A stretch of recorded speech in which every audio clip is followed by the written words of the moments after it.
A New York first. On the evening of December 22nd, 1799, Guillerma Elma Sands left her home in a Manhattan boarding house after confiding to her cousin that she was marrying her fellow boarder, Levi Weeks. She wasn't seen again until January 2nd, 1800, when her body was discovered in the Manhattan well. Elma's demise produced a list of firsts in U.S. history. For starters, it was New York's first scandalous murder mystery. According to their fellow boarders, Levi and Elma were lovers, which was quite shocking in 1799. Handbills and newspapers proclaimed that Levi had promised Elma marriage and then murdered her. Fascinated New Yorkers read that on the same night of the murder, residents heard Elma and Levi leaving the house at the same time. Only half an hour later, witnesses heard screams near the well. That was also the area where people claimed they'd seen a horse-drawn sleigh carrying two men and a woman. Both horse and sleigh resembled those owned by Levi's brother, Ezra. By the time Levi went to trial on March 31st, crowds were yelling, "Crucify him." Fortunately for Levi, his brother had something that still figures prominently in American justice: money. Ezra hired 3 famous defense attorneys, including 2 founding fathers, former Secretary of the Treasury Alexander Hamilton and future Vice President Aaron Burr. He also hired future Supreme Court Justice Harry Livingston. Over a century before the notorious trial of O.J. Simpson made the term famous, Levi was defended by the first legal dream team. Levi's savvy lawyers devised a strategy for creating reasonable doubt in jurors' minds that is still in use today. They presented alternative murder theories by casting suspicion on another boarder, Richard Croucher, and even plausibly demonstrated that Elma could have jumped into the well to commit suicide. They attacked Elma's character by claiming that she slept with her married landlord, and they established alibis for Levi with their own witnesses while planting doubts about the prosecution's witnesses. In 1800, trials could run into the wee hours, and Levi's sensational trial ended at 2 a.m. after 2 days of proceedings. A possibly tired and cranky judge announced that the prosecution hadn't proved its case and made it clear that Levi should be declared not guilty. Within 10 minutes, the exhausted jurors complied. Somehow the court clerk stayed awake to transcribe everything and making this America's first recorded criminal trial. Most New Yorkers remained convinced of Levi's guilt, although some changed their minds months later when Richard Croucher was convicted of rape. Legend has it that Elma's death affected American history in one last way. Elma's angry cousin supposedly put a curse on Hamilton, who was shot to death in a famous duel. The disgraced shooter was Burr, whose life and career were never the same again. The Lady and the Toxicologist. Marie Capel was an elegant, accomplished member of the French aristocracy. She was dismayed when her relatives made her marry Charles Lafarge, who, it turned out, lived in a crumbling country chateau infested with rats. While Charles was away on business, Marie sent him an affectionate letter and a homemade cake. Charles ate the cake and became violently ill and then died. Arsenic was found in Marie's room, but she claimed she'd only used it to kill those awful rodents. In 1840, Marie went on trial for murder, and arguments over her guilt or innocence spread through Europe and America. The prosecution brought in local chemists who discovered arsenic in the food which Marie had fed to Charles, as well as arsenic in his stomach. Marie's defense lawyer countered with a letter from France's world-famous toxicologist Mathieu Orfila, a pioneer in the forensic study of poisons. Orfila complained that the prosecution had used outdated tests. He claimed that only the new test, invented by British chemist James Marsh, could reliably detect arsenic. The court ordered the prosecution to perform the Marsh test. There was an uproar when the results showed no arsenic in Charles' body, and Marie's supporters thought she'd go free, but instead the court had the Marsh test performed again, this time by Orfila himself. Though Orfila had first become involved in the trial on the side of the defense, he proclaimed that when he did the Marsh test, more correctly than the prosecution scientists, the results showed that Charles' body contained arsenic after all. For Marie, the trial meant a guilty verdict and a life sentence. For the public, it meant a new understanding that accurate forensics could determine guilt or innocence. To this day, arsenic is still referred to as inheritor's powder because it was popular with those who wanted to kill a family member. Catch me if you can. If you love British detective stories, you owe a lot to a certain pair of pants. In 1842, a pair of trousers was shoplifted from a London pawn shop by Daniel Good, who soon had a constable hot on his trail. The constable arrested Good in the stables where he lived as a coachman, and then began to search for the stolen pants. Instead of the knickers, though, he found a scorched human torso without limbs or a head underneath a pile of hay. That was when Good took off, locking the constable inside the stable. By the time the lawmen contacted his superiors, Daniel Good was gone. The torso belonged to Jane Jones. She was Good's pregnant common-law wife, whom he'd murdered so that he'd be free to pursue his newest love. The public was frightened that such a brutal killer was at large, and Scotland Yard dedicated 9 divisions to tracking Good. In those pre-telephone days, officers of different divisions met to exchange clues on Good's whereabouts. Unfortunately, that system was inefficient.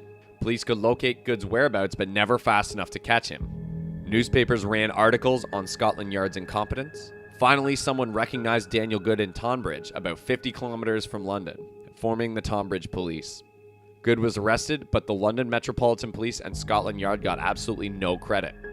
Good was executed in May, and by August, Scotland Yard had decided to improve its efficiency at catching murderers like Good by setting up the first official detective force, which eventually became known as the Criminal Investigation Department. Fingered for murder. Thomas Farrell managed Chapman's oil and color paint shop in London. He and his wife Anne lived above the store until March 1905, when an errand boy discovered that Thomas had been clubbed to death. Anne lay unconscious and was unable to identify her attackers before she too died. Scotland Yard determined that the killing had occurred earlier that morning and that the motive had been robbery. The store and the apartment had been ransacked, and an empty cash box lay on the floor.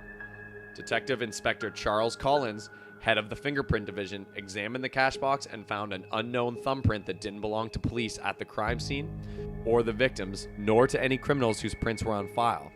2 brothers, Albert and Alfred Stratton, were soon taken in as suspects. The morning of the murder, a milkman saw 2 young men rushing from the paint store, and another witness claimed that she'd seen Alfred in the area at the time.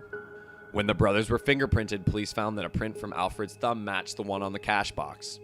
Scotland Yard had pioneered the collection of fingerprints for identifying criminals, but so far they'd only used fingerprint evidence for one arrest, a bungling billiard ball burglar who was convicted of theft after he left his thumbprint on a newly painted windowsill. The police and prosecution worried that juries wouldn't feel that mere fingerprints could be used to hang a murder suspect. At the trial, Chief Inspector Collins gave the jury a lesson in identification through fingerprints. Using a blackboard and enlarged photos of the prints, he showed how the print on the cash box and Alfred's thumbprint were identical in 11 crucial ways. He also explained how he worked with criminal prints for identification purposes. His presentation convinced the jury, who brought back a guilty verdict. Since Scotland Yard was so influential, Collins' success opened the door for fingerprint evidence in courtrooms across the globe. A murder classic. Frankie and Johnny is one of America's most famous murder ballads. It's been covered by hundreds of artists including Leadbelly, Louis Armstrong, Mae West, Sam Cooke, Bob Dylan, Johnny Cash, and even Elvis. The song is based on the murder of the African-American ragtime composer Alan Britt, who was killed by his girlfriend Frankie Baker in 1899. Frankie was a beautiful, successful prostitute who wore diamond earrings as big as hen's eggs. Britt was her lover and pimp. The couple quarreled when Frankie discovered him with another woman. She begged him to come home with her, but he went to a party with his new girl instead. Britt came home later that night when Frankie was in bed. According to Frankie, they argued, and when her lover came at her with a knife to cut her, she grabbed her pistol from under her pillow and shot him. At her trial, the jury agreed with Frankie's need to defend herself. The judge even gave her back her gun, but many in the neighborhood felt that there were other answers to the mystery of what happened that night in the apartment. Within days of the trial, a song called Frankie Killed Albert was composed by Bill Dooley. The song, which evolved into the popular ballad Frankie and Johnny, was enjoyed by just about everyone except for Frankie. She hated the way people sang it when she went by. She hated the lyrics that proclaimed she'd killed Alan because he'd cheated on her rather than because she'd had to defend herself. Some say that the song hounded her out of St. Louis. She eventually wound up in Oregon running a shoeshine parlor. Even then, the popularity of Frankie's story haunted her still. It was the basis of the 1933 blockbuster film She Done Him Wrong, which jump-started the careers of Mae West and Cary Grant. Frankie angrily sued Paramount Studios, but she lost. She sued Hollywood again after the 1936 film Frankie and Johnny, but she lost again. Frankie died in 1952 before she could sue over Elvis Presley's film Frankie and Johnny from 1966. The Secret Stanford Slaying. "This is a horrible death to die." Those were the last words of Jane Stanford, who was poisoned in 1905. It was an unexpected end for the beloved co-founder of Stanford University. In 1891, Jane and her husband Leland Stanford, a railroad baron and senator, created Stanford University as a memorial to their only son. 2 years later, the senator died and Jane took over. For years, Jane bankrolled Stanford and oversaw nearly every aspect of its management. In 1904, she was about to fire Stanford president David Starr Jordan, who wasn't creating the school that Jane thought her husband had intended it to be. Around that time, Jane's daily glass of mineral water tasted bitter. She spit it out and submitted the bottle of water for testing. The results showed that her drink had been laced with strychnine. Frightened and ill, Jane fled to sunny Hawaii with her trusted secretary, Bertha Burner. She seemed to be safe, but on February 28, 1905, she drank from another tainted glass, and despite the best efforts of Hawaii's doctors, died of strychnine poisoning. If you never knew that the founding mother of Stanford was murdered, that's because Stanford's president wanted things that way. When Jordan arrived in Hawaii to return Jane's body to California, he announced that the Hawaiian medical experts were all incompetent, and Jane had actually died of natural causes. He even paid an inexperienced doctor who had never examined Mrs. Stanford while alive to write a report that she died of heart failure. This explanation prevailed until 2003, when Stanford's medical professor Dr. Robert Cutler published his investigative book, The Mysterious Death of Jane Stanford, which used medical evidence to show that Jane had been poisoned. So who done it? Jane's secretary was present at both poisonings, but was said to lack a motive since she led a more comfortable life with her employer than without her.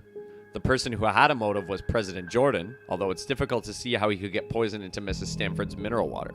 Jordan's vision for Stanford had often been blocked by an uncultured old woman, as one member of the faculty called Jane.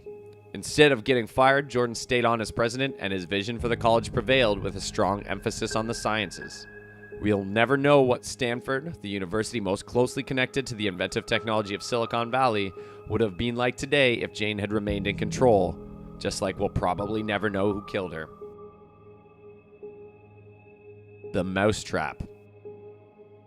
The world's longest-running theatrical play is a murder mystery by Agatha Christie. The Mousetrap has been running for over 60 years, and its plot is based loosely on a murder that shocked wartime Britain.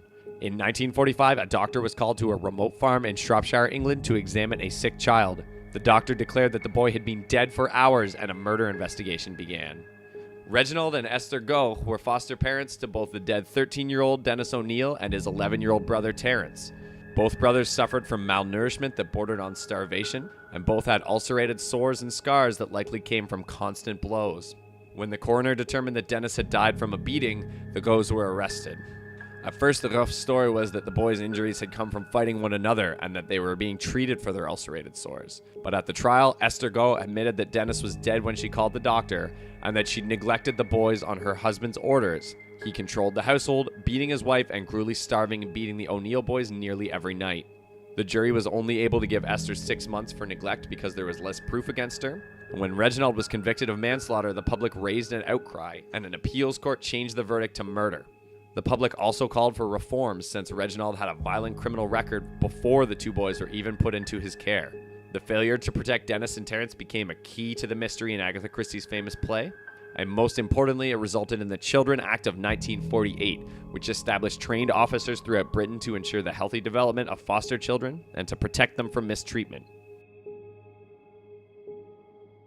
3 strikes. 12-year-old Polly Klaas lived with her mother in Petaluma, a peaceful town in Northern California that has been the location for nostalgic films like American Graffiti and Peggy Sue Got Married. On October 1st, 1993, Polly and 2 friends were having a giggly slumber party when a burly man with a knife entered Polly's bedroom and told the girls that he would kill them if they screamed. He tied both the other girls up and left with Polly. After the abduction, volunteers searched the Petaluma area in the hopes of finding Polly alive. Over 2 billion smiling images of the pretty 7th grader were distributed worldwide, and her abduction was featured on the TV show America's Most Wanted. The media called Polly America's Child. On November 29th, police arrested parolee Richard Allen Davis, who eventually confessed and revealed details that led to the discovery of the girl's body on a hillside. Davis had been in and out of jail for 20 years with a history of abducting and raping women. People magazine called him a one-man crime wave. Publicity about Davis coincided with a petition led by Mike Reynolds. Reynolds' daughter had also been murdered by a convicted felon, and he needed thousands of signatures to put together an initiative for the ballot for a new law. Nicknamed the Three Strikes Law, it would mandate that anyone convicted of 3 felonies would automatically serve 25 years to life in prison. Reynolds was nowhere close to the total signatures he needed to get the law on the ballot until Davis's arrest.